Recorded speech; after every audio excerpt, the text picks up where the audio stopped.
Chegou o fim de semana e você decidiu ver aquele filminho ou aquela série. Sofá, pipoca, pernas pro ar, de repente na tela um rostinho bem familiar. Pedro Pascal. Nossa, ele arrebentou aí em Game of Thrones, né? E vem crescendo nos últimos anos. Saindo de HBO pra Disney, eis que ele aparece em The Mandalorian. E olha que dessa vez nem dá pra reconhecer o seu rostinho familiar, por causa de todo o capacete. Mas temos bebê Yoda, tá tudo bem. E aí HBO novamente, com The Last of Us. Ora, mas é o Joel, mais ou menos cascudo como aquele do videogame. E olha o Pedro Pascal novamente em O Protetor 2, lutando contra o Denzel. E olha ele em Gladiador 2, também um filme com o Denzel. E agora fazendo par com o Ethan Hawke no novo filme do Almodóvar? Vem cá, é impressão minha ou pra onde eu olho, lá está o Pedro Pascal. Só falta me dizer que ele agora também tá na Marvel.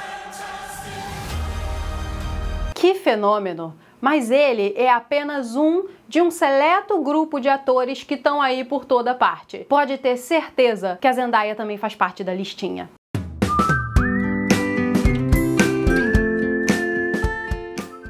Oi, meu nome é Débora, eu sou mais conhecida aqui e nas redes vizinhas como Deb Escreve. Eu sou escritora, leitora e cinéfila de plantão. E caso você esteja com a impressão de que rostos como o de Pedro Pascal, Zendaya, Jacob Elordi, Barry Keoghan, Joseph Quinn, Jen Ortega, Sydney Sweeney, Margot Robbie, entre outros, aparecem cada vez mais, saiba que não é só impressão sua. Eles estão por toda parte. Filmes, séries, tapete vermelho, artigo da Variety, propaganda de uísque, rede social, memes. Vou te falar um negócio. Se um dia fizerem uma adaptação de Onde Está o Wally, eu espero muito que o Pedro Pascal venha como protagonista, num casting mais irônico de todos os tempos. Vamos combinar? Não precisamos fazer força alguma para achar esse cara, assim como os outros atores citados. Há um problema quando uma indústria tão grande quanto Hollywood, que traz filmes e séries às centenas todos os anos, começa a parecer um pouco a Vila do Chaves, ou a mesma turma de uma escola de teatro. O público rapidamente enjoa dos rostinhos, mas o que é pior, fecha-se a porta da oportunidade para os reais desconhecidos, aqueles que ainda não tiveram sua chance. É sobre isso que vou me debruçar hoje, nessas figurinhas carimbadas, repetidas, nessa mania de Hollywood de reciclar talento o tempo inteiro. Por que isso acontece e o efeito que essa prática, e spoiler, é antiga, causa no público e até na própria cultura. E por falar nisso, se debruce nesse botão de like, no hype se tiver a opção disponível para você, compartilhe bastante esse vídeo, porque é um assunto bem legal, e comenta, e se inscreve no canal, e ativa o sininho de notificação para não perder mais nada por aqui. Eu já estou me empolgando só de falar desse assunto, hein? Joseph Quinn e Barry Keoghan foram escalados para a cinebiografia dos Beatles. Keoghan como Ringo Starr, e Joseph Quinn como George Harrison. E detalhe, também teremos o Paul Mescal aqui, esse mesmo, o Maximus da Shopee de Gladiador 2. Foi mal o apelido aqui, mas eu já tinha mencionado desde a minha resenha do filme que o Paul Mescal fez um bom papel, apenas sem o peso de sucessor de Maximus, que foi interpretado pelo gigante Russell Crowe. Ele simplesmente não estava à altura dessa grandiosidade. E agora ele será Paul McCartney. Eu acho que a única coisa em que o Paul Mescal é parecido com o Paul McCartney é o nome. Mano do céu, não poderia haver atores menos parecidos com os Beatles do que esses três. Aliás, desse trio, eu destaco o Barry Keoghan como o ator mais completo. Pelo menos ao meu ver, pelo menos em todos os filmes de todos os que assisti até agora. Assiste The Killing of a Sacred Deer e você vai ter uma ideia do que eu tô falando. Ele tem uma atuação ali pavorosa, no melhor dos sentidos. Perturbadora. Mas, reitero, nem todo o talento do mundo vai mudar a lata desse cara. Ele não é Ringo. Ponto. Eu acredito que existe um problema conceitual aqui. Porque, pensa, numa cinebiografia, a aparência do ator e da atriz é muito importante. É muito fácil chegar a essa conclusão, não? Se você está fazendo uma cinebiografia, ou seja, com personagens da vida real que estamparam sonhos e merchandising por décadas. A semelhança física importa. É mandatório. É o mínimo. É uma pequena dose de bom senso. É um acordo muito bom. Hollywood não gosta de bom senso. Saindo da cinebiografia e indo para adaptações de clássicos da literatura, com Margot Robbie e Jacob Elord interpretando o casal principal de O Morro dos Ventos Uivantes. Se tem um lugar onde eu sempre imaginei a Barbie, é num romance gótico da Inglaterra do século XIX. Também sempre imaginei o misterioso, complicadíssimo Heathcliff com essa pinta de colírio da Capricho. Quer dizer, de Barraca do Beijo. E o que dizer da Zendaya, rainha das grandes franquias e do hype? Não tem um dia que você entre na internet e o rostinho da Zendaya não esteja por lá. Foi de Marvel pra Duna e agora estará como deusa grega na Odisseia de Christopher Nolan. Zendaya, deusa grega. Ok. E já que toquei no assunto Marvel, bora falar um pouco do Pedro Pascal. Esse cara tá colecionando franquia mais do que o Thanos fez com Joias do Infinito. Mais do que o Goku fez com Dragon Ball. Mais do que a seleção brasileira tá fazendo com derrotas vergonhosas. Vocês já entenderam a metáfora, vambora. Conta comigo. Game of Thrones, Star Wars, The Last of Us, Marvel e até DC. Pedro Pascal é o próprio multiverso. E só pra você ver como Hollywood padroniza seus elencos, o Pedro Pascal esteve ao lado do Joseph Quinn em Gladiador 2, filme onde o Paul Mescal também estava. O mesmo Paul Mescal que fará o Paul McCartney ao lado do Joseph Quinn nos Beatles. E agora, o Pedro Pascal tá com o Joseph Quinn fazendo o Quarteto Fantástico. Não só no mesmo filme, na mesma família. Correndo por fora, eu colocaria a própria Jenna Ortega. Em breve você vai ouvir falar dela o tempo inteiro, porque Wandinha temporada 2 tá chegando aí. E eu tenho a ligeira impressão de que Hollywood tá tentando fazer dela uma nova Winona Ryder. Haja vista que ela tem sido muito escalada para filmes de terror e gêneros mais sombrios. Tem a ver com a marca e imagem pública dela. Eu dei apenas alguns exemplos pro vídeo não ficar enorme, mas deu pra ter uma noção, né? É como se cada estúdio de Hollywood tivesse um quadro, tipo desses que aparecem em filme de polícia, com várias fotos, e o trabalho deles é conectá-las uma com a outra o máximo possível. E, ironicamente, tá aí o crime. Porque entre todos esses que mencionei e que ainda mencionarei, há indiscutível talento. Mas só isso não basta. Nem todo ator ou atriz funciona em todos os filmes, nem mesmo em todas as franquias. Desculpa, mas o Pedro Pascal não combina em nada com o Reed Richards. Essa é a minha opinião. Pra mim não combina nem de corpo nem de alma.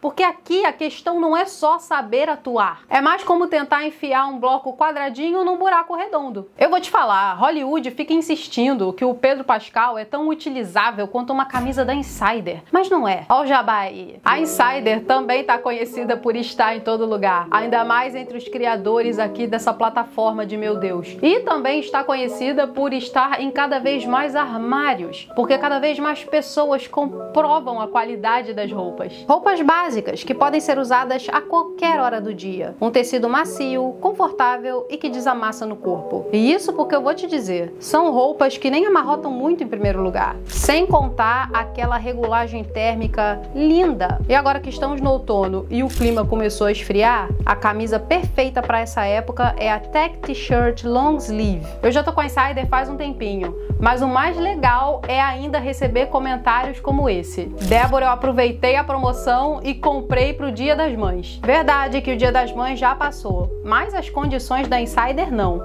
Então aproveita o meu link especial que deixo aqui na descrição e no comentário fixado, bem como o meu cupom DEBESCREVE para 15% de desconto. Aí é só aproveitar, porque essa também é a sua hora de vestir conforto com a Insider. Você conhece o termo Casting Director ou diretor de elenco? Simples, ela lê o roteiro, confere quem são os personagens, ou seja, os estuda, e aí sim vai atrás do elenco. Às vezes acontece do diretor de casting ter esse ou aquele nome em mente quando vai atrás do talento. Isso também pode acontecer com o próprio diretor do filme, roteirista, produtor. Mas tenha em mente que isso deveria ser exceção. Via de regra, o negócio todo gira na caça aos talentos e na confirmação desses. Fazem muito teste de atuação, de aparência física também, de leitura de diálogo, de química entre atores. Processo. Na recente série da Netflix Adolescente, fizeram testes com 500 atores até encontrarem o Owen Cooper, até então um desconhecido. E a aposta deu muito certo. O garoto é bom. O que é isso? Trabalho de casting. Ao invés de pegarem o primeiro Finn Wolfhard, lembra que esse garoto estava em tudo? Que aparecesse, eles simplesmente foram atrás de uma fresh face, de um rosto novo. Mas hoje em dia, em vários estúdios e diversas produções, especialmente essas de franquia e blockbuster, esse tipo de trabalho não é mais tão levado em consideração assim. E há motivo para isso. Aliás, motivos, no plural. Número 1, atores e atrizes não só atuam hoje em dia, eles também têm rede social, Instagram, TikTok, Twitter, eles têm branding, a marca da sua imagem pessoal, seguidores pra caramba. Os estúdios estão atrás disso. Em muitos casos pode ser critério de desempate na hora de escolher alguém. Mas eu acho esse fenômeno interessante porque nem sempre o número de seguidores se traduz em números na bilheteria. Vou pegar a Margot Robbie de novo como exemplo. Ela foi, supostamente, o grande atrativo para aquele filme da DC, Aves de Rapina. O filme custou mais ou menos 100 milhões de dólares, com mais 100 milhões de marketing, e fez 200 milhões somente na bilheteria. Mal se pagou. Mas aí depois, a Margot Robbie foi fazer o quê? Barbie. Não só essa franquia se provou mais potente, como esse filme teve um dos marketings mais agressivos da história do cinema. Então, boa atriz que seja, a Margot Robbie não carrega sozinha as pessoas para a sala do cinema. E eu acho que isso também vale para nomes como Zendaya, Joseph Quinn, Jacob Elord, Pedro Pascal, etc. e tal. Observe que os filmes de maior sucesso comercial deles estão em franquias. Mas é claro que levo em conta que as franquias têm de fato maior potencial para sucesso comercial. Isso já é esperado. Hoje em dia, do ponto de vista dos estúdios, quanto mais famosa e consolidada for a franquia, melhor. Foi-se o tempo em que as pessoas iam até o cinema ou até mesmo ligavam a TV para conferir o mais novo filme ou série daquele ator ou atriz que adora. O mercado mudou, assim como a cultura. Então dá para dizer que hoje em dia as pessoas ainda vão ao cinema ver Denzel, DiCaprio, Tom Cruise, no máximo. Mas ainda na Margot Robbie tem um lance que eu preciso falar, e é o segundo motivo para você ver tanta figurinha repetida por aí. Atores que também são produtores. Isso tem a ver com o controle desses atores sobre o filme. Você tá sabendo que esse remake de O Morro dos Ventos Uivantes é produzido pela Margot Robbie? Ela, junto com a diretora, também produtora e roteirista Emerald Fennell, basicamente tem o controle da adaptação. Isto é, são as donas de todas as decisões criativas do filme. Então é claro que a Margot Robbie se colocou para fazer o papel de uma típica heroína de 19 anos de uma Inglaterra rural do século XIX. Quer mais um motivo? Política. Nada é dito de maneira explícita, mas já faz um tempo que a galera que assiste filme e série percebeu que Hollywood costuma abraçar mais atores e atrizes que se alinham com um determinado discurso, a saber, o progressismo. E há muito a desempacotar nesse assunto, mas eu tento aqui ser o mais clara e objetiva possível. Começo dizendo, todos os atores que citei aqui com imagem saturada possuem talento. Não acho que estamos diante dos novos Denzels e Cate Blanchetts. Paul Mescal, Jacob Elord, Joseph Quinn, longe, bem longe de um Daniel Day-Lewis. Pelo menos por enquanto. Vale lembrar que a atuação é uma habilidade como qualquer outra e que pode ser refinada com os anos. E desse grupinho que Hollywood nos empurra de atores emergentes e saturados, pode surgir um nome de grande talento com uma baita carreira perene pelas próximas décadas. Não sabemos ainda. Precisamos esperar e acompanhar. Feita essa ressalva, volto para o início do argumento. Porque para mim é inegável que aqueles que conseguem mais trabalho estão dentro do clube mais politizado. O maior exemplo de celebridade politizada que temos agora é o próprio Pedro Pascal. Haja vista as suas últimas declarações tão carinhosas, hein? Talvez ele esteja se encaminhando para um nível Rachel Zegler, conhecida por afundar um clássico Disney e a sua própria carreira, devido às suas muitas e muitas declarações infelizes. Aliás, há pouco tempo atrás, a Rachel Zegler poderia ser dita como parte dessa turminha de novos atores que Hollywood tá empurrando pra caramba em tudo que é franquia. Começou com o Spielberg, Amor Sublime Amor, foi pra Shazam, Jogos Vorazes, Branca de Neve, ela estava no caminho dessa galera, mas não aconteceu por motivos que todos já sabemos. Inclusive, falei muito disso em um vídeo aqui, ó. O quarto motivo, temos uma coisa que vai além da política, e eu não vejo as pessoas falando muito quando tocam nesse assunto. Os estúdios querem economizar. Por mais bizarro que seja ouvir isso, quando sai notícia atrás de notícia de filmes com centenas de milhões de orçamento, eles ainda querem economizar. Quem você acha que cobrou mais para fazer Gladiador 2? Opção A, Pedro Pascal. Opção B, Paul Mescal. Opção C, Joseph Quinn. Ou opção D, de Denzel Washington. Perceba que ao mesmo tempo que os estúdios querem o branding, o marketing, os seguidores, eles também querem isso por um preço barato. Um ator ou atriz em ascensão, com muitos seguidores, ainda está valorizando o passe, para usar aqui um termo futebolístico. Se continuar ascendendo, um dia a Sydney Sweeney poderá cobrar tanto ou mais caro do que uma Natalie Portman ou uma Julia Roberts. São coisas do mercado. Até aqui vimos os nomes, as figurinhas repetidas, os motivos para Hollywood fazer isso e o impacto que todas essas produções com essas figurinhas repetidas têm no público. Mas eu não quero tecer a minha crítica apenas do ponto de vista de uma criadora de conteúdo de YouTube. É necessário trazer o lado, pelo menos um pouco, de quem produz ou dirige filmes e séries. Eu imagino que o diálogo dentro de um estúdio como a Warner seja assim. Eu tive uma ideia para uma nova adaptação de Duna, Zendaya. Vai ser um filme bem caro. Quero investir em efeito visual, efeito especial, locação, figurino, investimento alto. Zendaya. Mas será um filme revolucionário, um épico de ficção científica. Eu tenho toda a intenção de homenagear a obra original e trazer mais fãs para conhecer do Zendaya. Aproveita, coloca também o Austin Butler, porque todo mundo tá falando dele depois de Elvis. Aliás, ele próprio não para de falar como Elvis. Esse filme é uma produção muito grande, a gente quer gastar muito dinheiro nele. Eu preciso de um ator sensação, o que tem muitos seguidores, que todo mundo fala do momento. Figurinha carimbada repetida. Timothée Chalamet, contratada. Acho que foi mais ou menos assim a conversa. Brincadeiras à parte, por todos os motivos que citei até agora no vídeo, os estúdios realmente empurram nomes pra cima de diretores, produtores, showrunners, diretores de casting também, com certeza. Eu ainda quero acreditar no profissionalismo das pessoas e que a maioria deles deseja escolher o melhor ator ou atriz para um determinado papel. Olha o que a diretora de casting, Nina Gold, falou. Eu amo descobrir novos atores. É muito empolgante, embora possa ser arriscado. Não dá para prever se a pessoa que você acha que será ótima realmente será.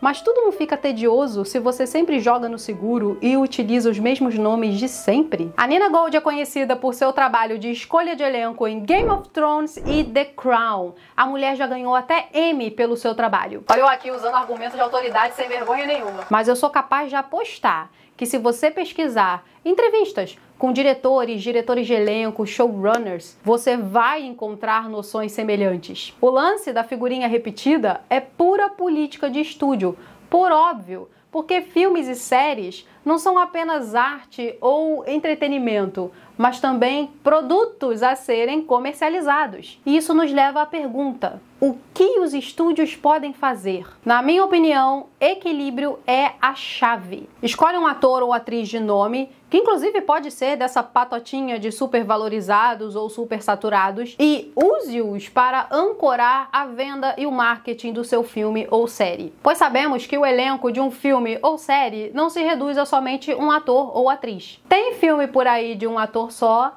mas como eu disse, não é a regra. Então é nessa conjuntura que os estúdios precisam entrar em acordo com diretores e diretores de elenco. Uma vez que a âncora é escolhida, participar um árduo processo de escolha do elenco ao redor dela. E que leve 500 testes até encontrarmos a pessoa perfeita para o papel. E acrescento que em Hollywood, assim como em qualquer outro mercado, há gênios. Mas não precisamos somente de gênios para fazer um bom trabalho. Acha que Morgan Freemans dão em árvore? De jeito nenhum! Mas ainda tem muita gente boa que poderia ser descoberta, não fosse esse sistema da figurinha repetida. Na minha visão, ele atua como uma barreira de entrada, assim. Por exemplo, eu expressei todo o meu amor pelo filme Duna na resenha que fiz. Mas será que era necessário ter Zendaya, Austin Butler, Jason Momoa e Timothée Chalamet no mesmo filme? Isso quando Hollywood não chega com um projeto entupido de celebridades caríssimas e o resultado é esse aqui. It's all oak. Isn't that something? Oh, you've got something on your... Oh. Yeah? Yeah. Again? Bit more on the left,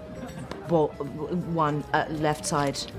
Mas indo além do que Hollywood pode fazer, talvez exista algo que nós, como público, também possamos. Assim, pra não ter que dar de cara com essa galera sempre que for ver um filme ou uma série. Vamos voltar a ver filmes antigos, de décadas passadas, de diretores, atores consagrados. Até porque essa é uma boa maneira de medir a qualidade do que se faz atualmente. A gente precisa dessa régua. Pra comparar talentos de atuação, quem sabe? Outra alternativa? O cinema independente. Ou pelo menos o cinema fora de grandes franquias e cultura pop. E também usar e abusar dos nossos queridos streamings para podermos sair de vez do eixo hollywoodiano. Conhecer mais cinema francês, argentino, coreano, transitar por gêneros. Hoje em dia temos a bênção do conteúdo acessível. Por mais que eu reconheça que Pedro Pascal e a turminha estão em toda parte, eu também devo reconhecer que a qualquer momento eu posso optar por filmes onde eles não vão aparecer. O que eu quero dizer é, bora misturar. Trazer bastante cor e sabor pro nosso prato cinéfilo. Muita nutrição. Ver uns animes também, quem sabe. Porque eu te digo, sempre tem uma carinha nova num anime. E sabe por quê? Porque os personagens são todos desenhados. Não disse isso, não. Desculpa. Tô brincando. Mas eu acho que esse espírito mais leve é uma ótima hora pra encerrar o vídeo de hoje. Pensa num vídeo que começou simples e conforme eu fui pesquisando e escrevendo, se tornou gigantesco. E pensar que tudo começou quando eu assisti aquele fatídico segundo episódio da segunda temporada de The Last of Us. Spoiler gigante. Nem acredito que tô avisando de spoiler no fim do vídeo. Então se você não viu, pula pra essa parte que o editor vai colocar. Quando eu vi o segundo episódio e eu olhei para aquela cena, eu pensei, eita, morreu Joel, já era, acabou. Mas e daí? Eu vou ver o Pedro Pascal na próxima esquina mesmo? E daí pra cima foi só pra baixo. Bola de neve total. O vídeo ficou enorme, então antes de ir, é claro que eu agradeço aos membros do canal. Muito obrigada pelo apoio de vocês até aqui. Galera, eu espero que vocês tenham se informado e se divertido. E com os recados dados, por enquanto é isso. Vou ficando por aqui. Beijos, até a próxima e... bye bye.